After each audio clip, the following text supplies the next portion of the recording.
Thank you far it మామా.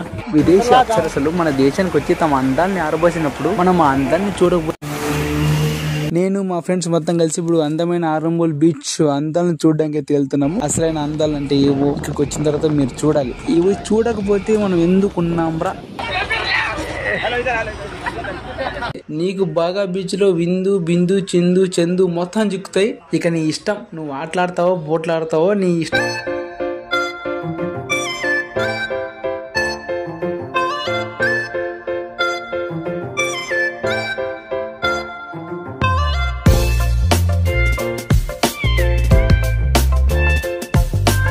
Hi friends, welcome back to our channel. ఇవాళ మన video వచ్చేసి చాలా క్రేజీగా ఉండబోతుంది. అది ఒక గోవా ట్రిప్. యూట్యూబ్ ఛానల్ స్టార్టింగ్లో నేను ఫస్ట్ వీడియో గోవా మీద చేయాలనుకున్నాను, కానీ అప్పుడు నాకు వీలవ్వలేదు. ఇప్పుడు వీడియో చేయడానికి వీలైంది.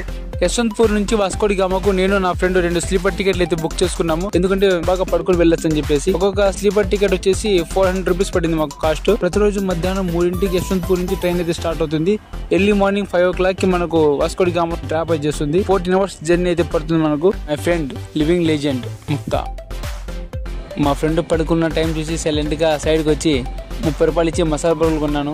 దీని టేస్ట్ గురించి మీకు తెలిసిందే, కొత్తగా చెప్పాల్సిన అవసరం లేదు.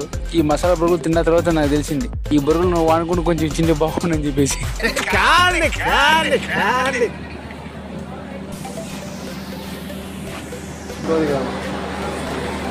టైం 5 o'clock అవుతుంది. ఇప్పుడే ల్యాండ్ అయినా వాస్కోడి గామాలో.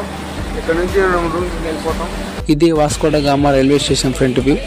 మీరు రైల్వే స్టేషన్ నుంచి బయటకు వచ్చిన తర్వాత చాలా కార్లు అయితే బయట అవైలబుల్ ఉంటాయి మీకు.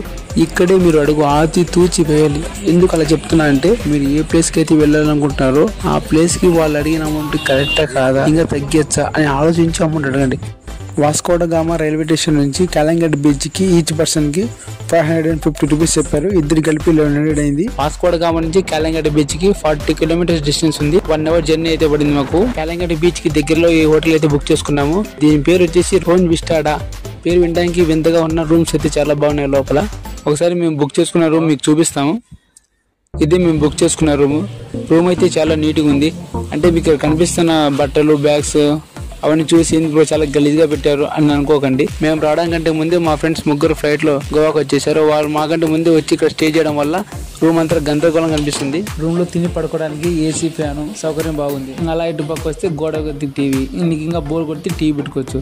లేదా నాకు ఇంకా చిల్ అవ్వాలనుకుంటే ఇలా కింద చూస్తే ఫ్రిడ్జ్, నువ్వు తెచ్చుకునే బీళ్ళని పెట్టుకో. చల్లగా బీట్ తీసుకొని ఇట్లా బయటికి రా, బాల్కనీలో కూర్చొని. గోవాలో ఏ బీచ్లు బాగున్నాయి, గోవాలో మంచి లొకేషన్స్ ఎక్కడెక్కడ ఉన్నాయి, అప్సరసలు ఏ బీచ్లు చిక్కుతారు, అప్సరసలతో ఆటలు ఆడడానికి ఏ బీచ్ వెళ్తే బాగుంటుంది, అలా అక్కడ కూర్చొని థింక్ చేయాలి. మా ఫ్రెండ్స్ ఇద్దరు వెళ్ళి వాళ్ళ డ్రైవింగ్ లైసెన్స్ మీద కార్ అయితే 2 తీసుకొచ్చారు. మేము కాలంగట్ నుంచి ఆరంబల్ బీచ్ కి అయితే బయలుదేరిపోయాము.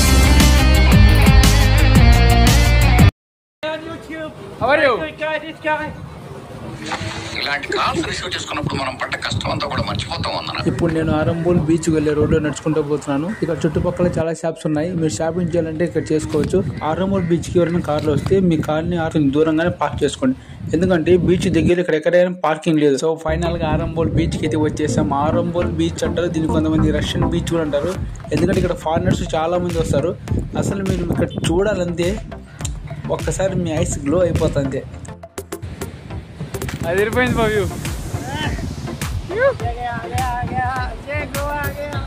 నార్త్ గోవాలో చివరి బీచ్ ఈ ఆరంబోల్.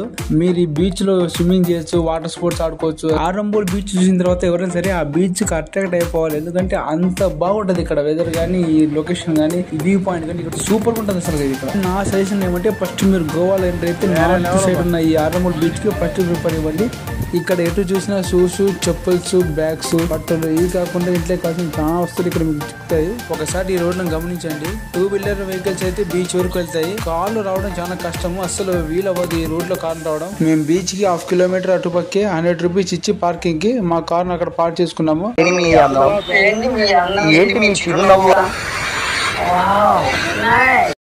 ఇన్స్టాగ్రామ్ లో రీల్స్ చూసుకుంటా రోజు ఆడే కూర్చుంటే రాలేవు, అనుకోవాలా వచ్చేయాలంతే. నువ్వు చూసుకోసారి, నువ్వు రాలేవు, నేను చూపిస్తాను నీకు బీచ్. ఇప్పుడే ఆరంబోల్ బీచ్ చూసుకుని వచ్చి కార్లో కూర్చున్నాము. నెక్స్ట్ ఏ బీచ్ కి వెళ్ళాలని చెప్పేసి మన టెక్నికల్ డిపార్ట్మెంట్ బాగా దీర్ఘంగా ఆలోచిస్తున్నారు. మన పని మనదే. మా ఫ్రెండ్స్ అందరూ కూర్చొని బాగా దీర్ఘంగా ఆలోచించి అందరూ ఒక మాట మీద వచ్చారు. సెకండ్ బీచ్ కింద వాగేటర్ బీచ్ ని అయితే సెలెక్ట్ చేశారు. ఈ బీచ్ లో ఎప్పుడు క్రౌడ్ తక్కువగానే ఉంటుంది. ఇక్కడ ఎక్కువ వాటర్ స్పోర్ట్స్ జరుగుతుంటాయి. తినడానికి తాగడానికి 2 రెస్టారెంట్లు అయితే ఉన్నాయి. పండుకొని చక్కగా సన్సెట్ అయితే బాగా చూడొచ్చు. ఇక్కడ చాలా సేపటి నుంచి మీకు అందమైన అమ్మాయిలు చూపిద్దామని బీచ్ అంతా తిరిగాను, కానీ ఎక్కడే కానీ అందమైన అమ్మాయిలు లేరు. ఇక్కడ క్రౌడ్ చాలా తక్కువ ఉంది. ఈ బీచ్ లో చిల్ అయ్యేంతగా ఏం లేదు. ఇక్కడ వాటర్ స్పోర్ట్స్ తప్ప ఏమి అంతగా కనిపించడం లేదు. ఆరంభల్ బీచ్ తో కంపేర్ చేస్తే ఈ బీచ్ మీరు చూడాలనుకుంటే లాస్ట్ ప్రిఫరెన్స్ అయితే ఇవ్వండి. ఈ నగరానికి ఏముంది, సినిమా షూటింగ్ జరిగిన చోట్లో చోట్ల ఎక్సలెంట్ గా ఉంటుంది. అక్కడ నుంచి సన్సెట్ వ్యూ పాయింట్ భలే ఉంటుంది. ఒకసారి వెళ్ళి రాబోండి అని చెప్పారు. ఇక్కడికి వచ్చి తెలిసింది అసలైన పారా రోడ్ అంటే ఎంత. మీలో ఎవరికైనా పారా రోడ్డుకి వెళ్ళాలి అనుకుంటే నా సజెషన్ వచ్చేసి టైం వేస్ట్ మనీ వేస్ట్. ఒకసారి మీకు ఇంకా లేదు నేను వెళ్తాను నాకు ఇంట్రెస్ట్ ఉందంటే లాస్ట్ ప్రిఫరెన్స్ ఇవ్వండి. ఈ లొకేషన్ చాలా బెస్ట్. నేను మా ఫ్రెండ్స్ అందరూ హై ఎక్స్పెక్టేషన్స్ పారా రోడ్డు చూడడానికి వెళ్ళాము, కానీ అక్కడ పోయిన తర్వాత మాకందరికి నిరాశ మిగిలింది. చాలా డిసప్పాయింట్ అయిపోయినాం. ఇక చేసేదేం లేక అందరం కలిసి ఇక్కడే దగ్గరలో ఉన్న మప్పుసా మున్సిపల్ మార్కెట్కి అయితే బయలుదేరిపోయాము. ఇదే మా మున్సిపల్ మార్కెట్ ఫ్రంట్ వ్యూ. లోపల ఏమేమి చిక్కుతాయో అన్నీ మీకు అన్ని చూపిస్తాను. పొద్దు నుంచి 2 బీచ్లు అయిపోయినాయి. మధ్యాహ్నం లంచ్ అయిపోయింది. సాయంత్రం కాలేజీకి తింటే టైం వేస్ట్ ఎందుకు చేయాలని మప్పుసా మార్కెట్కి అయితే వచ్చేసాము. ఇదే మప్పుసా మార్కెట్. ఏమంటావు?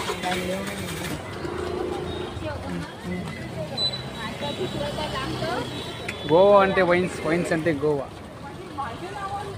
మనకల్లా మద్యం తాగాలంటే ఏడో ఒక చోటు ఉంటుంది వైన్ షాప్. అదే గోవాలో మందు తాగాలంటే మనకల్లా కిరాణా కొట్టున్నట్టు ఉంటుంది. తాగే వాళ్ళకి తాగేంత. ఈ మార్కెట్లో ఎక్కువగా ఏమేమి చిక్కుతాయంటే బట్టలు, బ్యాగులు, షూస్, చప్పల్స్, అలాగే ఫ్రెష్ ఫ్రూట్స్, వెజిటేబుల్స్, అలాగే స్వీట్స్, ఇంట్లోకి కావాల్సిన కిరాణా సామాన్లు, వంటింట్లోకి కావాల్సిన పాత్రలు. ఈ మార్కెట్లోకి ఎంటర్ అయిన తర్వాత మాక్సిమం మీకు వీలైనంత వరకు హిందీలోనే మాట్లాడడానికి ట్రై చేయండి. ఇక్కడ మీరు హిందీలో మాట్లాడితే వాళ్ళకి ఇక్కడ లోకల్ పర్సన్ లాగా అర్థమవుతారు.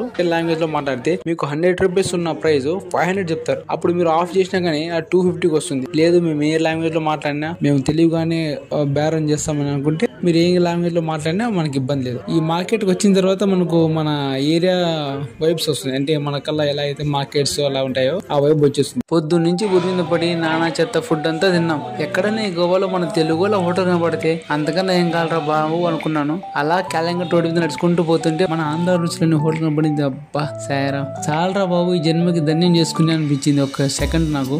గోవాలో కూడా మన బ్రహ్మాండ క్రియేట్ తగ్గదు.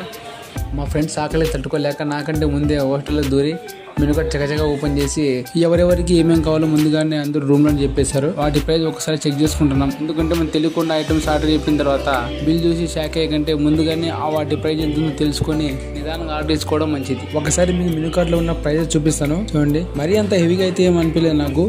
అంటే మామూలుగా నేను అనంతపూర్లో ఎక్కువ ఉంటాను. అనంతపూర్లో ఉన్న రెస్టారెంట్లో ఏ రేట్లు అయితే ఉన్నాయో దానికంటే ఒక 20 రూపాయలు ఎక్కువ ఉంది ఇక్కడ. మేము ఆర్డర్ చేసిన ఫుడ్కి అయిన బిల్ ఇది.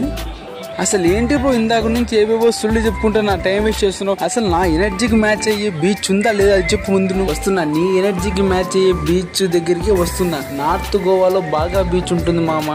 ఆ బీచ్ కి నువ్వు నైట్ టైం వెళ్తే నీకు ఉంటది అసలు అదిరిపోతుంది అంతే. నీకు బాగా బీచ్ లో విందు బిందు చిందు చందు మొత్తం చిక్కుతాయి. ఇక నీ ఇష్టం, నువ్వు ఆటలాడతావో పోట్లాడతావో నీ ఇష్టం. ఇక్కడ వచ్చిన తర్వాత ఇది ఆటగాళ్ళ కోసం నేను చెప్పబోయే విషయము. మామ నేను ఆటలాడాలనుకుంటున్నాను. అసలు ప్లేస్ దగ్గర నేను ఎలా వెళ్ళాలి అని నీకు డౌట్ అవ్వచ్చు. చెప్తాను. నువ్వు అలా నిలబడి బీచ్ చూస్తూ ఉంటే ఎవడో ఒక కోచ్ గాడు వచ్చి నీ తీసుకెళ్తాడు. వాడు మొత్తం ఎక్స్ప్లెయిన్ చేస్తాడు. ఇది ఇది ఇది మొత్తం అన్ని ఓకే అయిన తర్వాత నువ్వు సీదా వెళ్ళిపో. ఇది మా గోవా ట్రిప్ లో డే 1. సెకండ్ డే వీడియో కూడా అప్లోడ్ చేస్తాను. ఇక్కడి వరకు మీరు వీడియో చూస్తున్నారంటే మీకు నచ్చింది అనుకుంటున్నాను. మీకు వీలైనప్పుడు మీరు కూడా గోవా కంపల్సరీ రండి, వచ్చి ఎంజాయ్ చేయండి.